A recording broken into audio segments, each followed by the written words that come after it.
Tehran এগিয়ে আসলো সানজিদা বেগমের কাছে। ইব্রাহিমকে দেখিয়ে বলো, খালা উনি কে? সানজিদা বেগম ইব্রাহিমকে দেখে বলল, সুলেমানের বন্ধু। তেহরান এবার বুঝলো তাদের এমপি সাহেবের সাথে তাদের মেহেরিনের বিয়ে হচ্ছে। সবাই চলে আসায় গায়ে হলুদের অনুষ্ঠান শুরু করা হলো। মেহেরিনকে নিয়ে আসলো উর্মি শেরিন। ইব্রাহিম সোফায় বসেছিল। বউকে আনা হচ্ছে বলে সামনে তাকাতে দেখলো বউ আসছে। বউয়ের মুখ ঢাকা, 1000 টাকার নোট দিয়ে। ইব্রাহিম মেহরিনের থেকে চোখ সরিয়ে পাশে তাকাতেই উর্মিকে দেখে চোখ মুখ কুঁচকে আসলো। আশ্চর্য, এই মেয়ে না বউয়ের জায়গায় থাকার কথা?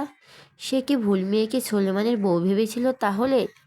পাশে থাকা রুমাইসাকে জিজ্ঞেস করলো, ওই মেয়েটা কে রুমাইসা? কোন মেয়ে? ওই যে কাঁচা হলুদের কালারের শাড়ি পরা মেয়েটা। রুমাইসা উর্মির দিকে তাকালো। সন্দেহান চোখে ইব্রাহিমের দিকে তাকিয়ে বলো, কি ব্যাপার ইব্রাহিম ভাই, পছন্দ টছন্দ করে বসলে নাকি? ইব্রাহিম চোখ গরম করে তাকিয়ে বলল, যেটা জিজ্ঞেস করছে সেটা বল। উফ, রাগ করছো কেন? কাউকে বলবো না, আমি সাহায্য করব তোমায়। আমি বলেছি আমি পছন্দ করি। কে ওই মেয়ে? ওর নাম উর্মি, মেহরিনের বেস্ট ফ্রেন্ড, পাশেই ওদের বাড়ি। সুলেমানের বউ না ও? কি বলছো এসব? ভাইয়ার বউতে ওই যে তোমার সামনে বসা মেহেরিন। ইব্রাহিম নিজেকে শখানেক বকা দিল। একে কিনা সুলেমানের বউ ভেবেছিল। সাজদা বেগম আফিকা সুলতানকে ডেকে নিলেন মেহেরিনের গায়ে হলুদ ছোঁয়ার জন্য। আফিকা সুলতান আর আমিরুল সুলতান এসে হলুদ ছুঁয়ে দিল। বাশা সুলতান দূর থেকে মেহেরিনকে দেখল। মেকআপের বয়স বোঝা গেল না মেহেরিনের। মেকআপ তো বেশ রূপবতী লাগছে, হালকা গোল গোল গড়ন, শারীরিক গঠনও পারফেক্ট। আমিরুল সুলতান বাশা সুলতানকে বলো হলুদ ছুঁয়ে দেওয়ার জন্য। বাশা সুলতান এগিয়ে এসে হলুদ ছোঁয়ালেন, আর চোখে কিছুক্ষণ মেহরিনকে পরখ করলেন। এবার রুমাইসা আর ইব্রাহিমকে যেতে বলল। ইব্রাহিম মানা করলো, হলুদে তার অ্যালার্জি আছে। রুমাইসা একাই গেল মেহরিনকে হলুদ লাগিয়ে শুভেচ্ছা জানানোর। তেহরান দূর থেকে রুমাইসাকে দেখলো। উর্মিকে জিজ্ঞেস করলো, ওটা কে উর্মি? ওটা তো রুমাইসা আপু, মেহরিনের ননদ। বেশ রূপবতী সুন্দরী তো। মেহরিনের স্বামীর আপন বোন নাকি? হ্যাঁ। তেহরিন পুরো হলুদের সময়টা রুমাইসাকে দেখলো। রুমাইসার বিষয়টা খেয়াল করেছিল কিন্তু কিছু বলেনি লোকজন থাকায়। সুলতান বাড়ির ছাদে বসে সিগারেট খাচ্ছে সলিমান আর আনোয়ার সুলতান। দাদা নাতি অনেকগুলো দিন বাদে একসাথে ধূমপান করছে। জানি স্বাস্থ্যের জন্য ভালো না, তারপরও খাচ্ছে। পাশেই মদের বোতলগুলো পড়ে আছে। আনোয়ার সুলতান সিগারেটের টান দিয়ে বলল, বিয়েটা করতে নিজ থেকে রাজি হলি কি করে সুলেমান? সুলেমান সিগারেটে ধোয়া আকাশবাণী ছেড়ে দিয়ে বলল, কেন রাজি হলাম বলো তো? জানি না, দেখেই তো জিজ্ঞেস করলাম। তোর মা তো কত কিছু ভেবেছিলেন। ভেবে রেখেছিল তোকে রাজি করানোর জন্য। কি কি ভেবেছিল? আমাকে অসুস্থ হওয়ার অভিনয় করতে বলেছিল। সুলেমান মুচকি হাসলো। তার মায়ের কাজকর্মগুলো কেমন বাচ্চাদের মতো।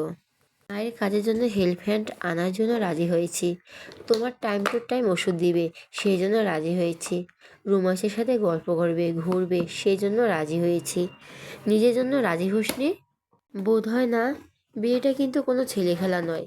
একটা মেয়ে বিয়ে করে শ্বশুরবাড়ি আসে শুধু এসব করার জন্য না, স্বামীর ভালোবাসা পাওয়ার জন্য আসে। ভালোবাসা? এটা তো কবেই আমি ঝেড়ে ফেলে দিছি ডাস্টবিনে। ভালোবাসা দেওয়ার মতো কিছু নেই। ইয়াসিনের বাড়িতে আজ এসেছে ইমন। এতক্ষণ ক্লাব ঘরে ছিল। ছেলেপিলেদের সজাগদের রেখে ইয়াসিন প্রকাশ জোর করে নিয়ে এসেছে। একতলা একটা বাড়ি, 2টো রুম। ইমনে এসে থেকেই কেবল অস্বস্তি লাগছে, হাঁফসাপ করছে। ইয়াসিন জিজ্ঞেস করছিল, কি হয়েছে ভাই? ইমন আশেপাশে তাকিয়ে বলো, হুট করে কেমন জানি অস্বস্তি লাগা শুরু করেছে ইয়াসিন।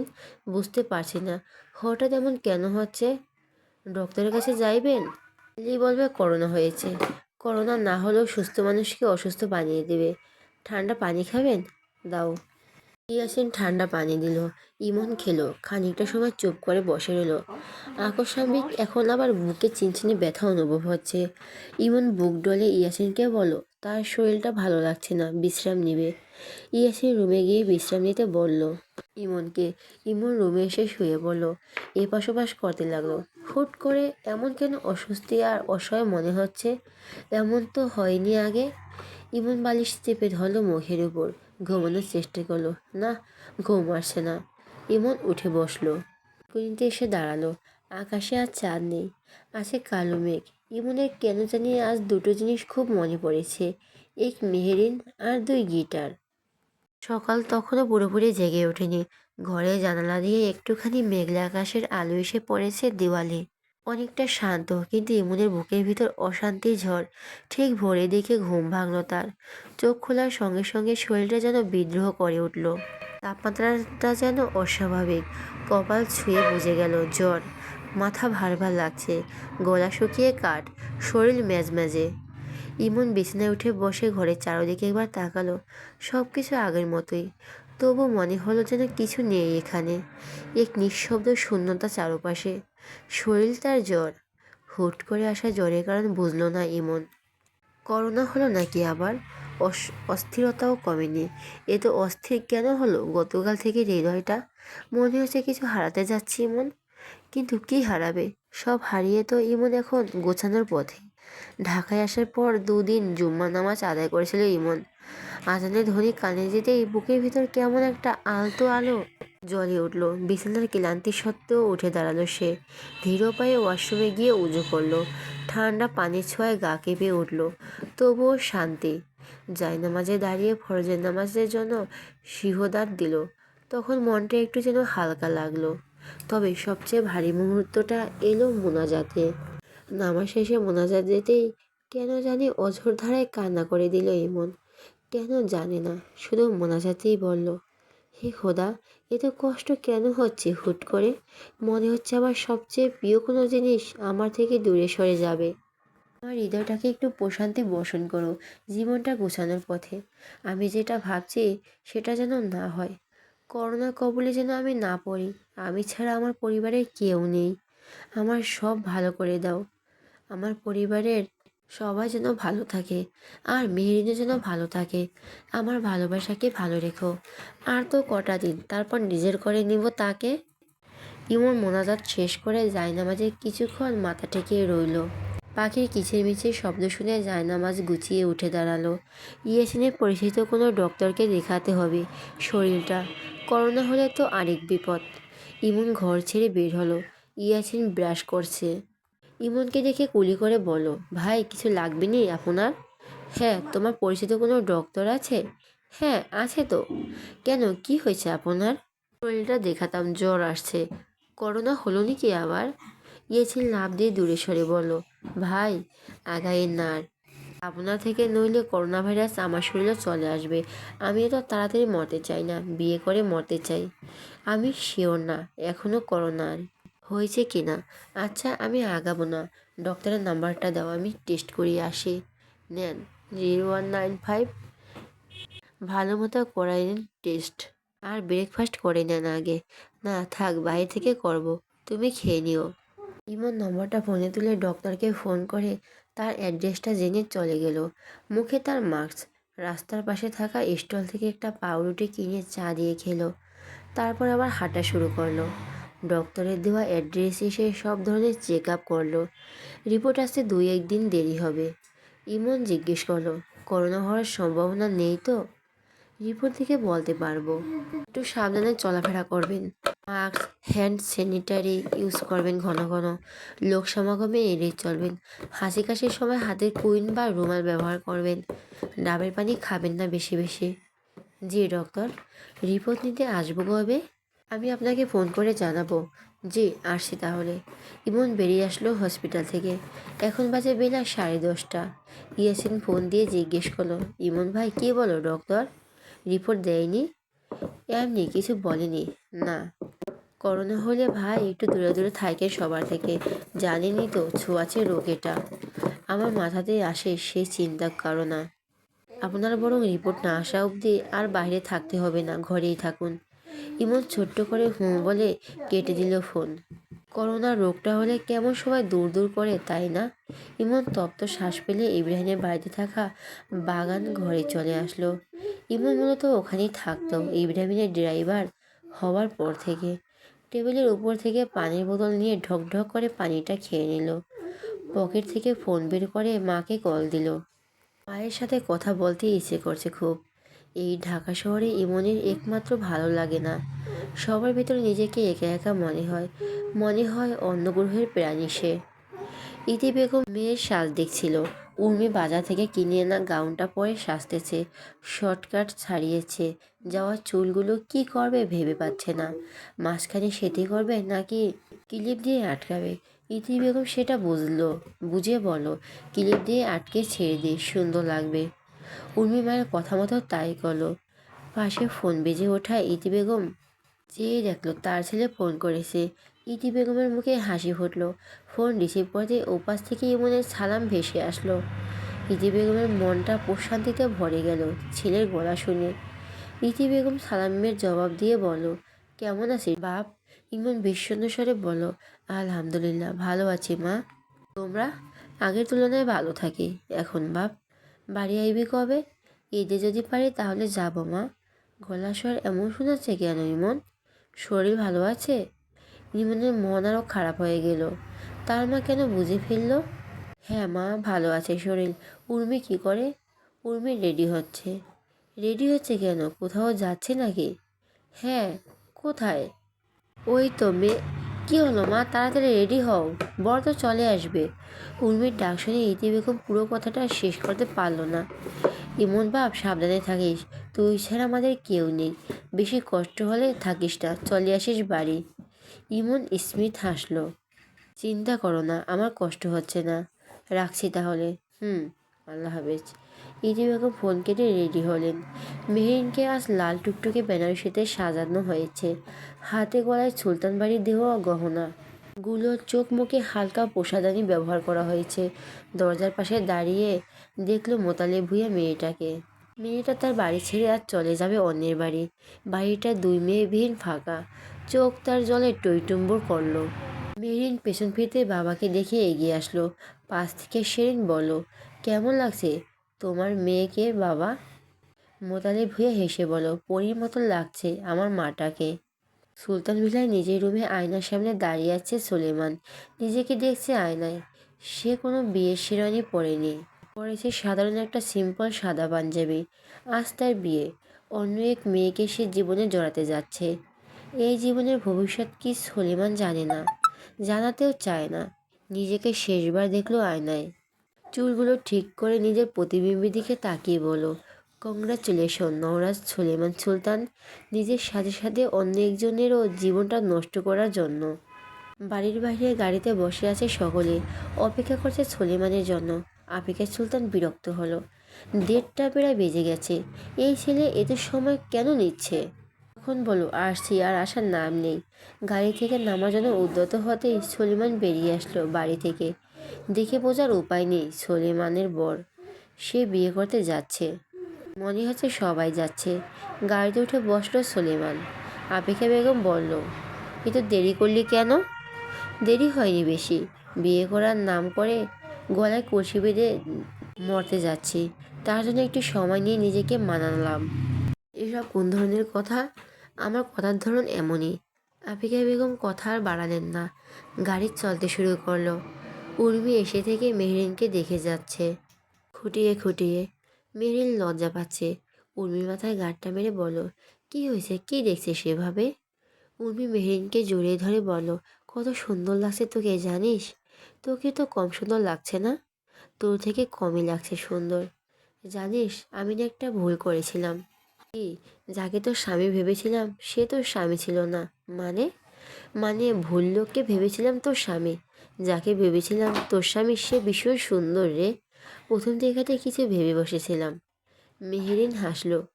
কি ভেবে নিছিলি রে পাগল? পছন্দ করে ফেলেছিলি? অনেক। পাগল মেয়ে। এরই মধ্যে শেহরিন এসে জানালো বর চলে এসেছে। মেহরিনের বুকটা ধকধক করলো। শেরিন উর্মিকে মেহরিনের সাথে থাকতে বলল। বাড়ির সামনে গেট ধরেছে তেহরান, তানবীর আর আশেপাশে কিছু ছেলেপিলেরা। বাজেট ধরেছে 20,000। সুলেমান আগে ইব্রাহিমকে বলে রেখেছে গেটের সামনে কোনো রকম গ্যাদারিং না করতে, যা চেয়েছে তাই যেন দিয়ে দেয়। ইব্রাহিম পকেট থেকে 20,000 টাকা বের করে দিতেই রুমাশা হাত থামিয়ে দিয়ে বলো, এত টাকা কেন দিব? মগের মূল্য নাকি? ভিড় ঠেলে এগিয়ে আসলো তেহরান সামনে। রুমাশার দিকে তাকিয়ে বলল, শুনেছি সুলতান পরিবারের লোকেরা কখনো কার্পণ্য করে না। তাহলে কি এতদিন ধরে ভুল জেনে এসেছে? রুমাইশা চোখ গরম করে তাকালো তেহরিনের দিকে। তেহরান পাত্তা দিল না। ইব্রাহিম রুমাইশাকে চুপ থাকতে বলে টাকাটা দিয়ে দিল। তানভীর টাকাটা হাতে নিল। গেট ছেড়ে দেওয়া হলো। উর্মির লিপস্টিক উঠে গিয়েছে দেখে নতুন করে লিপস্টিক লাগাচ্ছে উর্মি। মেহেরিনের খুব দেখতে ইচ্ছে করলো তার বরটাকে, সেই জন্য জানালার কাছে এসে দাঁড়ালো। সবাই ভিতরে ঢুকেছে, কিন্তু বরের পোশাকে কাউকে দেখতে পেল না মেহেরিন। সবাই সাদা পাঞ্জাবি পরা। মনটা খারাপ হয়ে গেল। অথচ মেহেরিন সুলেমানের দিকেও তাকিয়েছিল। সেই সবার মাঝে স্বয়ং সুলেমানও ছিল, কিন্তু মেহেরিন সে জানে না সেটাই তার না দেখা বর।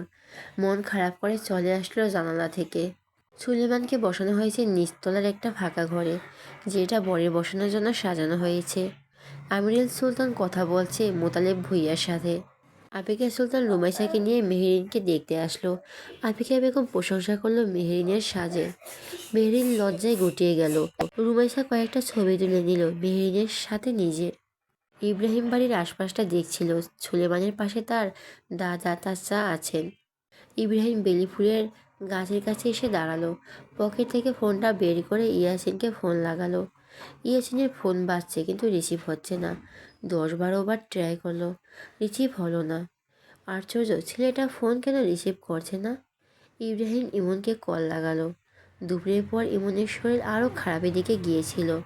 ইব্রাহিমের কল পেয়ে ফোনটা কোনো রকম রিসিভ করে ব্যথাতুর গলায় বলল, জি জি ভাইয়া, বলুন। গলা এমন শোনাচ্ছে কেন? সব ঠিক আছে? জি, শুধু একটু জ্বর এসেছে। ডক্টর দেখিয়েছো? হুম। ইয়াসিন কি পাশে আছে? ও ফোন কেন ধরছে না? কথাটা বলে ইয়াসিন মেহেরিনদের বাড়ির দিকে তাকালো। জানালার চোখ যেতে দেখলো উর্মি নামের মেয়েটা সরে গেল। মেয়েটা কি তাকে দেখেছিল তাকিয়ে? ইব্রাহিম তাকিয়ে রইল জানালার দিকে। দেখলো উর্মি আবার উকি দিল। উর্মিকে তাকিয়ে থাকতে দেখে উর্মির লজ্জায় সরে আসলো। সাজেদা বেগম জানালো উর্মিকে তার মা খুঁজছে। সেই জন্য উর্মি বের হলো রুম থেকে। ফোনের ওপাশ থেকে ইমন বলল, আমি তো ইয়াসিনের ওখানে নেই, আপনার বাগানের বাড়িতে। শরীরটা খারাপ দেখে রেস্ট নিয়েছিলাম। আচ্ছা ঠিক আছে, রেস্ট নাও ঠিক মতন। কথাটা বলে ইব্রাহিম ফোনটা কেটে পকেটে ভরে পেছন ফিরে বাড়ির ভেতরে ঢুকতে গেলেই সদর দরজার কাছে এসে উর্মির সাথে ধাক্কা খেলো। উর্মির পাতলা দেহ এই ধাক্কা সহ্য করতে না পেরে পরে যেতে নিলেই ইব্রাহিম ধরে ফেলে। উর্মি ভয়ে চোখ মুখ কুঁচকে ফেলে। ইব্রাহিম তাকালো সেই মুখের দিকে। মিষ্টি কালারের গাউনে হালকা সাজ, ছোট চুলগুলো বেবি ক্লিপ দিয়ে আটকানো। একদম কিউট একটা বাচ্চা মনে হলো। ইব্রাহিম মেরিনকে সোজা করে দাঁড় করিয়ে বলল, ঠিক আছে বাচ্চা মেয়ে। উর্মির চোখ বড় বড় হয়ে গেল। সেদিন ভাবি বলল, আজ আবার বাচ্চা মেয়ে বলছে। আমাকে দেখে আপনার বাচ্চা মনে হচ্ছে? অবশ্যই বাচ্চা মনে হচ্ছে। কোন দিক দিয়ে? সব দিক দিয়েই। মোটেও না, আমি বড়। কত বড় তুমি? অনেক বড়। ওর মতন বড়? উর্মির থতমত খেয়ে গেল। আশ্চর্য, বিয়ের কথা বলছেন কেন? তুমি লুকিয়ে চুরিয়ে দেখছিলে কেন আমায়? কী সমস্যা তোমার? উর্মির জিহ্বা কামড়ে ধরল। ইস, দেখিয়ে ফেলেছে। মোটেও দেখিনি আপনাকে লুকিয়ে চুরিয়ে। ওহ রিয়ালি? বাচ্চারা মিথ্যেও বলে। উর্মির রাগ হলো। বাচ্চা বাচ্চা করছেন কেন? আমি আপনার বাচ্চা নই, অন্যদের বাচ্চা বলেন। আসছি। চলে গেল রেগে। ইব্রাহিম উর্মির যাওয়ার পানে তাকিয়ে মুচকি হাসল। কি এক আজব কারখানা! প্রথম দিন দেখেই ভেবেছিল গরিব দুস্থ, দ্বিতীয় দিন দেখে বন্ধুর বউ, আর তৃতীয় দিন দেখে জানালো এটা তার বন্ধুর বউ না। চতুর্থ দিন দেখে বাচ্চা বলে দিল। না জানি পঞ্চম দিন কি বলে বসে ইব্রাহিম। কাজী সাহেব আসলো 2:30টার দিকে। দু পরিবারের নিকট জানতে চাইল দিনমোহর কত বাঁধবে। তাহলে ভূঁইয়া বলেন, ছেলের কাছে জিজ্ঞেস করে নিয়ে বাঁধুন। কাজী সাহেব দিনমোহরের পরিমাণ নির্ধারণ করার জন্য সুলেমানের কাছে এগিয়ে এসে বলল, নওরাজ সুলেমান সুলতান সাহেব, আপনি মেহেরেন তাবাসসুমকে বিয়ে করেছেন। আপনি আর তার জন্য কত দিনমোহর নির্ধারণ করতে চাচ্ছেন? সুলেমান কাজের দিকে তাকালো। মেহরিন তো একজন শিক্ষিতা, সম্ভ্রান্ত পরিবারের কন্যা। তার সম্মানের কোনো মূল্য টাকার পরিমাণ করা যায় বলে আমি বিশ্বাস করি না। তবে শরীয়তের বিধান অনুযায়ী দিনমোহরে যেহেতু থাকবে, আমি চাই আপনি মেয়ের কাছে জিজ্ঞেস করুন সে তার সম্মানের মূল্য হিসেবে কী চায়। আমি তা দিতে প্রস্তুত। মেয়ের চাওয়াতেই আমার দিনমোহর হবে। এর মুখে এমন কথা শুনে আমিরুল সুলতানা মুচকি হাসলেন। মোতালেব ভুঁইয়া প্রশান্তি পেল মেয়ের জামাইয়ের মুখে এমন কথা শুনে। কাজী সাহেব মোতালেব ভুঁইয়াকে নিয়ে মেহরিনের ঘরে আসলো। কাজীকে দেখে মেহরিন নড়েচড়ে বসলো। কাজী জিজ্ঞেস করলো, মেহরিন তাবাচ্ছুম, আপনি কি জানতে পারেন আপনার জন্য আপনি কত দিনমোহর নির্ধারণ করতে চান? মেহরিন মায়ের দিকে তাকালো। তার মা পাশে এসে বসলেন। নিচু স্বরে বলেন, তুমি যা চাও দিনমোহর সেটাই দেওয়া হবে। নির্দ্বিধায় জানাও কাজী সাহেবকে।